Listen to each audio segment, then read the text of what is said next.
ভালোবাসার ভিতরে কোনো বাধা মানে না। আসলেও মনের সঙ্গে মন মিলে গেলে কখনো টাকা পয়সায় যায় আসে না, কারণ টাকা পয়সা আসল না, টাকা পয়সা হচ্ছে ভালোবাসাই হচ্ছে মেন। যাই হোক, আজকে আমার জীবনের বিশেষ একটা দিন। আসলে আমি কখনো আমার জীবন কাহিনী বলিনি। আমার জীবনের আজকে অনেক বড় একটা দিন, কারণ এই দিনটার অপেক্ষায় সমস্ত মেয়ে ছেলেরা অপেক্ষায় থাকে, তাই আমিও থাকছিলাম। তাই এই দিনে আমার জীবনটা অন্য ধাপে শুরু হয়। যাই হোক, আজকে ছিল আমাদের বিবাহবার্ষিক। কারণ দেখতে দেখতে প্রায় কয়েকটা বছর আমার স্বামীর সঙ্গে যুদ্ধ করে কয়েকটা বছর পার করে দিছি। এই কয়েকটা বছরের ভিতরে অনেক খুনসুটি, কত ঝগড়া, কত মারামারি, কত হানাহানি, কত কিছু, কত গল্প, কত অজানা গল্পগুলো বলেছি, কত কিছু, কিন্তু কখনো কাউকে ছেড়ে যায়নি। কারণ ভালোবাসার ভিতরে এক রকমের একটা খারাপ থাকারই দরকার। কারণ যদি যে ভালোবাসার ভিতর গ্যাঞ্জাম ঝগড়া পেশাদ নাই, সেই ভালোবাসা হয় না। দেখবেন স্বামী স্ত্রীর ভিতরে যদি ঝগড়া লাগে, পরবর্তীতে কিন্তু স্বামীর উপরে বউয়ের একটা ভালোবাসা অভাবটা বোঝা যায়। তবে অনেক কিছু আমি বলবো না যে আমি সাধ্য আর তুলসীর পাতা, তবে আমিও কিন্তু যুদ্ধ লাগাই, তবে একজন আরেকজনকে ছাড় দিই। যাই হোক, আমার স্বামী এতটা টাকা পয়সা ধন দৌলত আলা মানুষ না, সাধারণ একটা মানুষ, দিনে ইনকাম করে। তো তার নাকি স্বপ্ন, সে মোবাইলে দেখে, আরও যে অন্য অন্য জায়গায় দেখে যে সুন্দরী বউদেরকে নিয়ে বড়লোকরা কত বড় বড় রেস্টুরেন্টে যে খাচ্ছে। তো মনে মনে আফসোস করে, আহারে আমার যদি বউটাকে নিয়ে আমু যদি বড় বড় রেস্টুরেন্টে নিয়ে যে খেতে পারতাম। এটাই হচ্ছে স্বামী স্ত্রীর ভালোবাসা। তো আমার স্বামী নাকি আজকে সবচেয়ে বড় একটা রেস্টুরেন্টে আমাকে খাওয়াবে। তো হঠাৎ করে, যেহেতু আজকে আমাদের বিবাহবার্ষিক, আমার স্বামী হঠাৎ করে আমাকে ফোন করে বলল, তুমি রেডি হও। আমি বললাম, কোন উদ্দেশ্য আমি রেডি হব? আমাকে বলতেছে, আজকে কি ভুলে গেছো? আমার তো ঠিকই আমার মনে আছে আজকে আমাদের কী দিন, কিন্তু তারপরেও আমি আধিক্যতা করে আমার স্বামীর কাছে জিজ্ঞেস করতেছি, তুমি বলো আজকে কী দিন?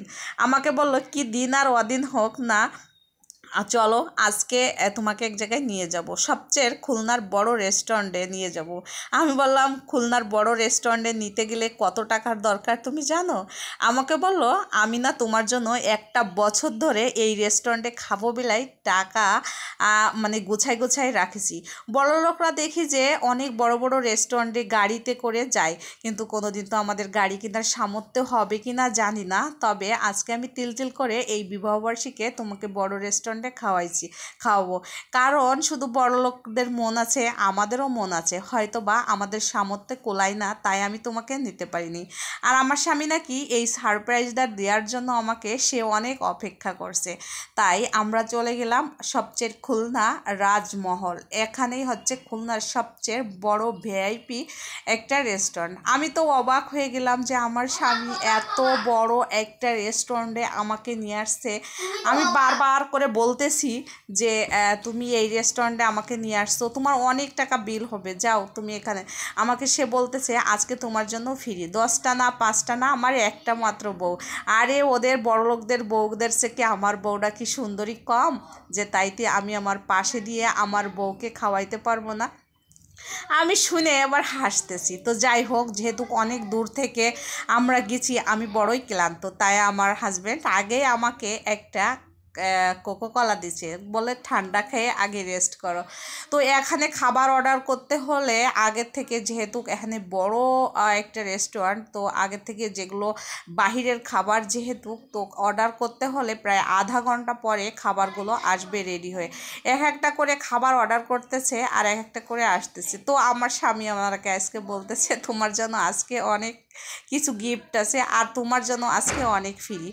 তো আমি তো অবাক যে আমার স্বামী, আসলেও আমি ভাগ্যগুণে আমার স্বামীকে পাইছি, আর আমার জীবনটাই বদলে গেছে। কারণ হয়তো বা সেই রকমের বড় লোকদের মতন ভিআইপি খাবার, বড় লোকদের মতন চলতে পারবো না, তবে মনে সবারই স্বপ্ন থাকে, ঠিক না? এটাই হচ্ছে ভালোবাসা। যাই হোক, আমার স্বামী কিন্তু আমাকে আগে খাওয়াই দিচ্ছে, তারপরে আমি ওকে খাওয়াই দিচ্ছি, কারণ এইটাই হচ্ছে ভালোবাসা। ভালোবাসা স্বামী স্ত্রীর ভিতরে ভিতরে না থাকলে আসলে কখনোই কোনো কিছু হয় না। কারণ টাকা পয়সা দিয়ে কখনো কিছু কিনা যায় না, মনের সঙ্গে একটা মনের প্রয়োজন আছে। কারণ একজন আরেকজনকে বুঝতে হবে, জানতে হবে, শুনতে হবে।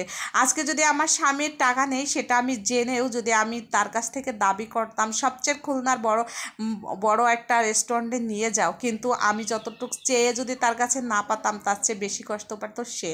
তো সবাই আমাদের দাম্পত্য জীবনের জন্য দোয়া করবেন। আল্লাহ হাফেজ।